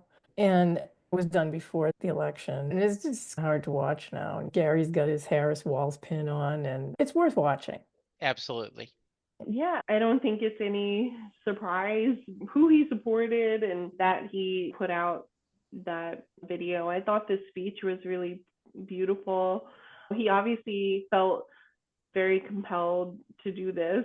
And, I personally agree with the sentiment. But yeah, I don't think anyone should be surprised where he stands. Nothing big happened with you, Shawn, huh? Oh, that was strange all around. Yes, it was. One of the largest online fan groups, Spring Nuts, ended up drawing a lot of negative attention to itself in the aftermath of their leadership's decision to pull Bruce's endorsement video after they first posted it. It was a really weird thing.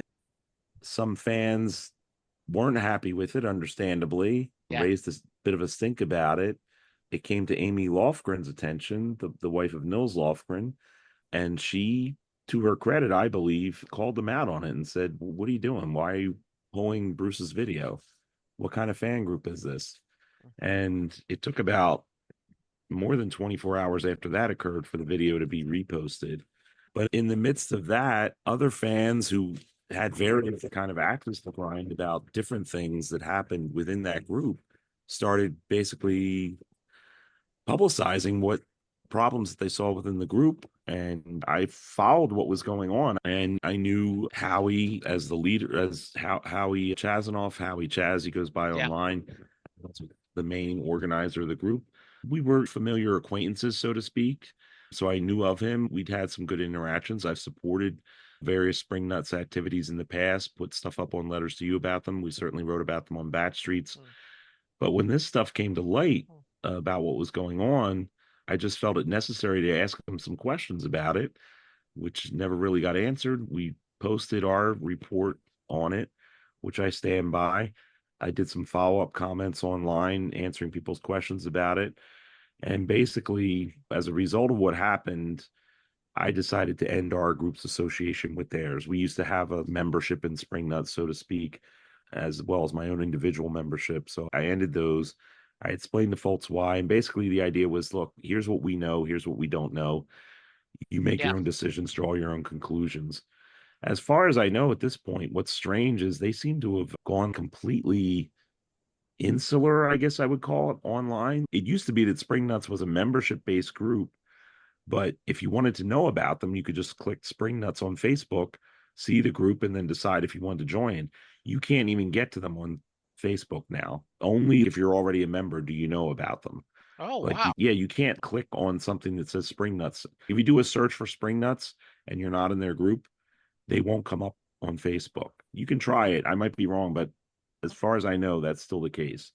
And they've also gotten off of Twitter. They're not on Twitter anymore. And I know a lot of people have left Twitter for other political reasons. I don't get the sense that's why they left Twitter, but I don't know that for sure. No, it was strange. Unfortunately, there is just it there everything is to the extreme in things nowadays, right? And it isn't just, oh, okay. No, it's always got to be, no, that's horrible, or oh, that's great. What was more disturbing than what happened with the video? There was the whole Yeah. drama behind the video, but Yeah. what came to light after it was stuff about people being bullied online. Yeah. And nothing really being done about it.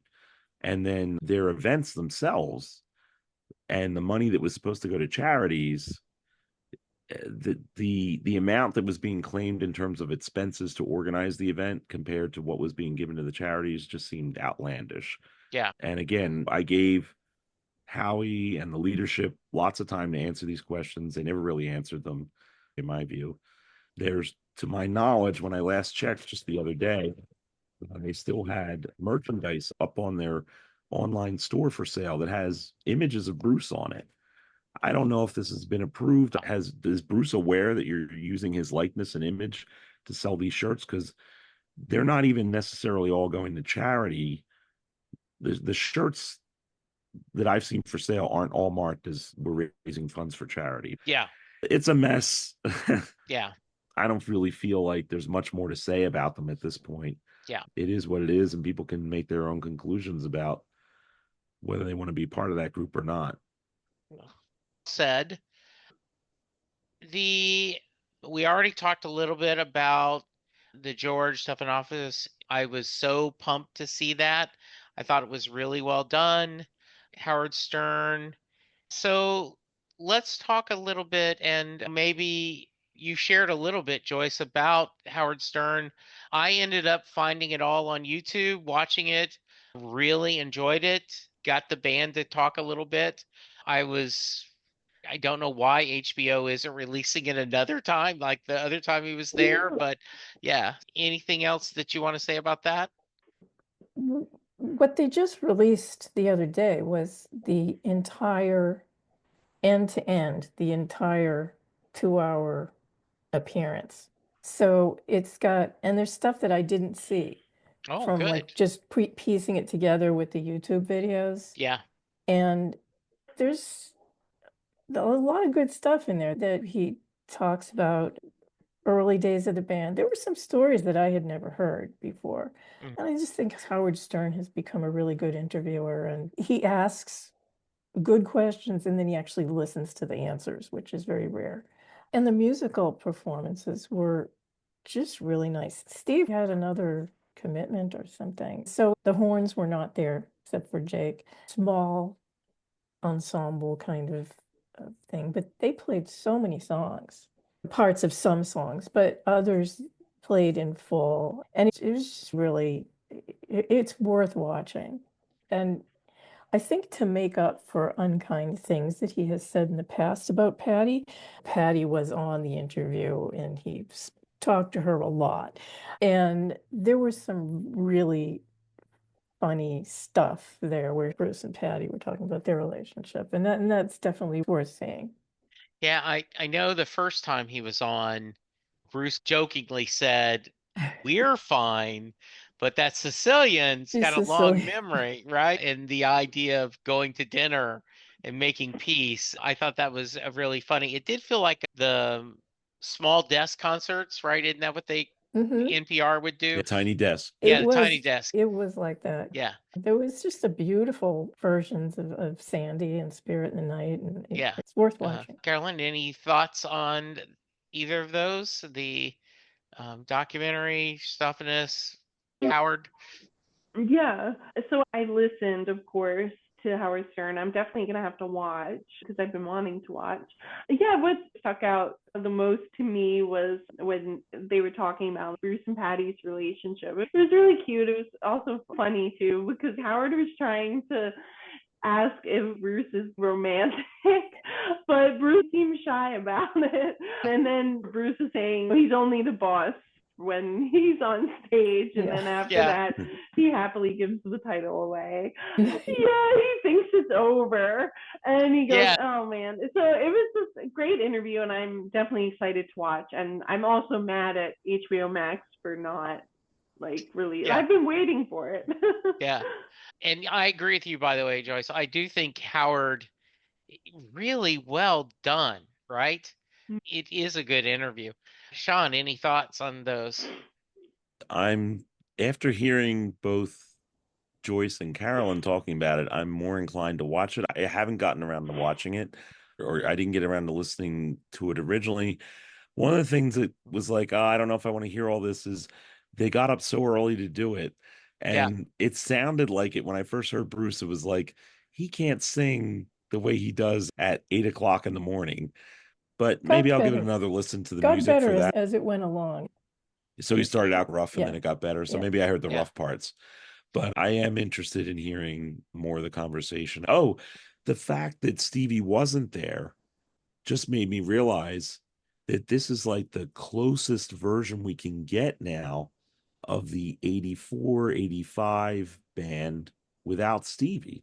Yeah. You said there were no horns there. Obviously, Jake is filling in for his uncle, and Charlie is filling in for Danny.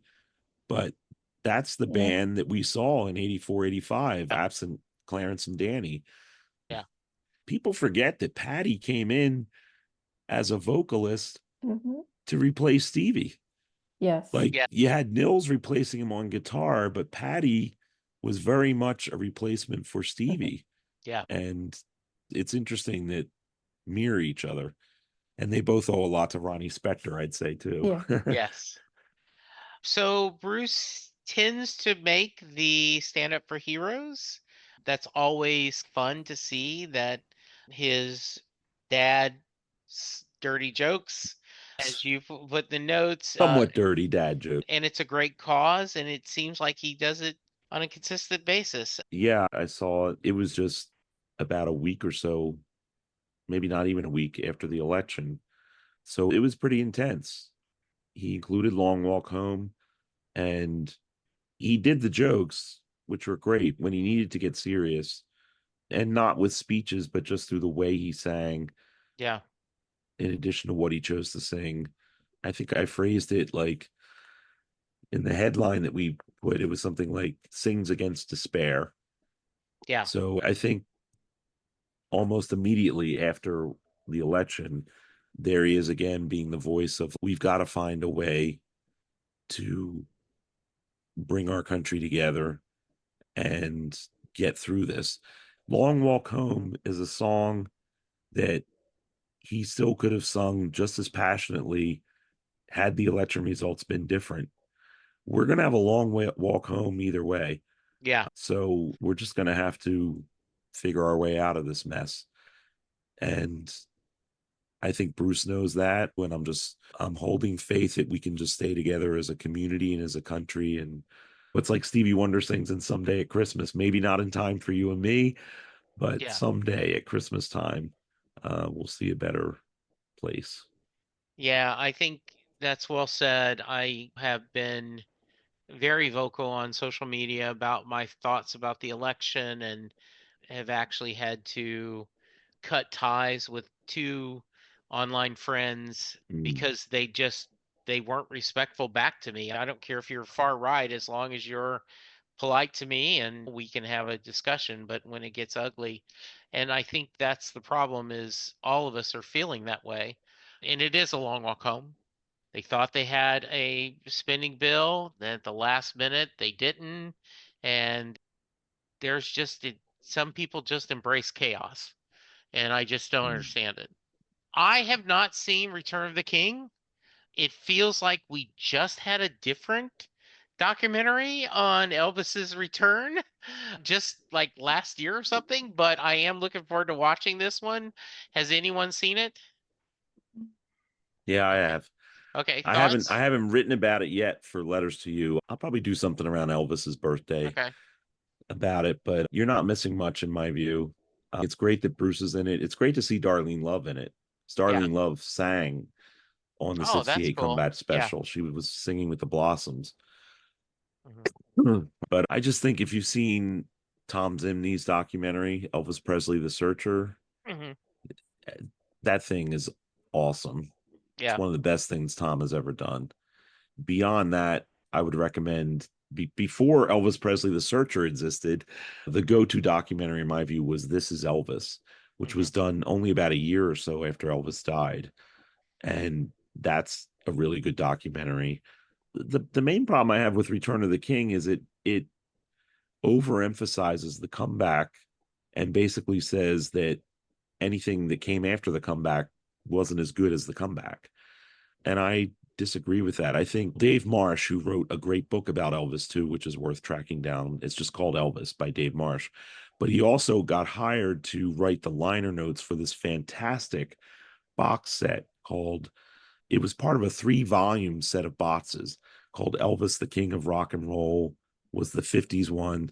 And then I think there was a 60s, I forget the title of that, but the one from the 70s was called Walk a Mile in My Shoes, the 70s Masters. And it just has a ton of fantastic, little known to a lot of fans material from Elvis in the 70s. It just shows he was still producing fantastic music, even up to the end.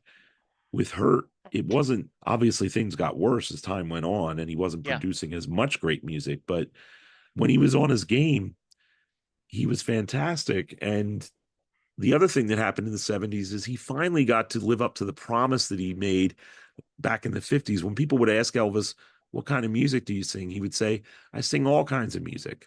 When you get to the 70s, Elvis finally does that. He's singing opera and country. And there's a great version of Froggy Went a Courtin' done in rehearsal. And then he goes into this great Mexican song, "I en el Rancho Grande," and he's killing it. And you're like, oh my God, this stuff is just amazing. And I just think Elvis deserves better than saying this, as great as the 68 Combat Special is. And Yeah. Bruce, of course, says great things about it, as he always does, because he's a huge Elvis fan. There was plenty more to follow in the 70s. And I think other documentaries capture that much better than this one does. Okay. Right. And the tour ends. He's now saying that there's new stuff coming out. Joyce, you any feedback? Oh yeah, I wasn't in the pit. I was in the seats further back. Okay. And it was like all of a sudden everybody in the pit had Santa hats on. Mhm. And Bruce said, "Oh," and he was surprised. And so I was curious about where did all these people in the pit coordinate? And so, the hotel we were at, everybody was there for the show.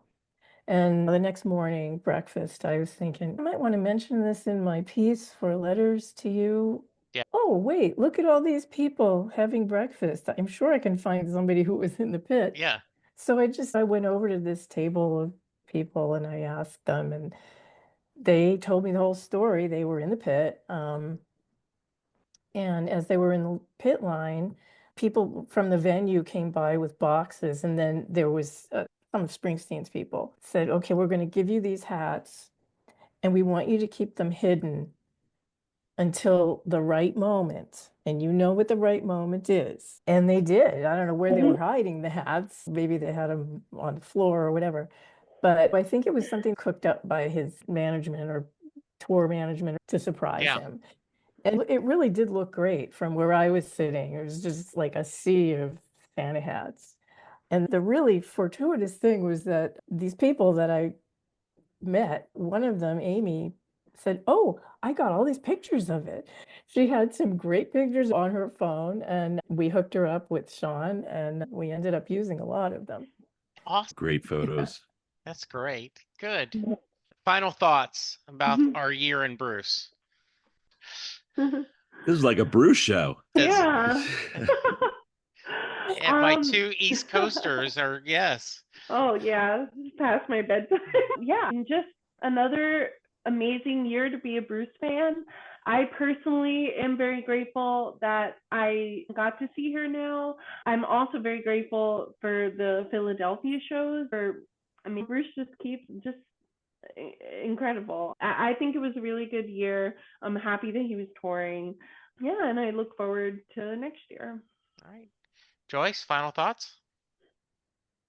It was a big year, as 3 hours worth of conversation. I'm so glad that I got to see two shows this year, two great shows. Um, I hadn't seen a 3.5 hour show in a long time, so I'm grateful for that. He seems really energized and does not look like he's stopping anytime soon. I fully expect that next year we may see maybe not a full US tour, but I think there's other stuff coming down clearly. I hope we can meet again next year and discuss another big year. Well, we should go ahead and plan on that. Absolutely. Shawn. Yeah, I think we've established a tradition now. Indeed. I just hope that each time we meet, we don't double the amount of time that Yes, we've exactly. spoken. Yes. Because I think we've done that tonight. We've at least Yeah. doubled it, if not more. Yeah. So if we do it next year, we're looking at 6 hours at least. This has been great. It not only has been a great year, it's been great talking with you all about it. I too am very excited about what's to come. I'm wondering if we might get a little Christmas, Hanukkah, Kwanzaa type surprise with the archive series, because that is a tradition that's long held. He did it last year. Maybe by this time next week, we'll be listening to another archival release. That would be nice if it happens, and it's okay if it doesn't, but I'm just thinking in terms of what's to come. That could be something cool to look forward to. And everything else that we've talked about in the coming year. We know there are some European dates. We'll see about the US. He's indicated that he might be done for a bit, but you never know with Bruce. Like I said, predicting what he will and won't do next is not something I want to engage in. Just stick around and wait and see what happens. Yeah, I think so too. The best. My hope is, yes, that there'll be another US tour or two, like dates, at least a few. But if there's only a few, that means tickets will be incredibly hard to get. I want to thank all three of you for joining me. This was so much fun. I appreciate you guys staying up late. Listeners, I hope you enjoyed this. We would love to get your feedback. Carolyn, if someone wants to reach you, how can they? Oh, good question. It's carolinemaddenwriter.com. I'm still on Twitter and or X. It's at Crolins, CROLINSS. Okay, nice. Very good. And my website is joycemillman.wordpress.com. And I am not on Twitter anymore. I'm on Blue Sky. Is now on He Blue of Sky. Yeah, I was just going to say, I didn't mean to talk over Joyce, but No. hearing that, Joyce and I have been talking, we're probably going to move to Blue Sky soon, letters to you. Maybe it's something I'll do like over the winter break. I still think in terms of school as an Yes. ex Yes. vice principal and even still occasional substitute teacher. So like winter break might be the time that we switch over to Blue Sky, just in terms of our social media. But yeah, you can always go to letters to you. Please come visit often. We're always putting new stuff up. And one of the best things about this year in Springsteen Adventures is that, unlike last year, I can now say that both Carolyn Madden and Joyce Millman have contributed to Letters to You. I'm very pleased about that, and I'm looking forward to more of their writing and getting other folks to write for us next year. I appreciate that. You can find me All right. at Jesse. I am on Blue Sky. I'm All remaining right.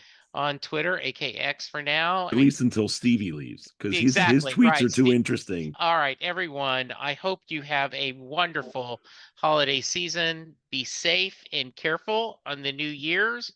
And we will be back to talk new Springsteen and other stuff in 2025. And we will do this 12 months from now. Bye, everyone. Bye bye.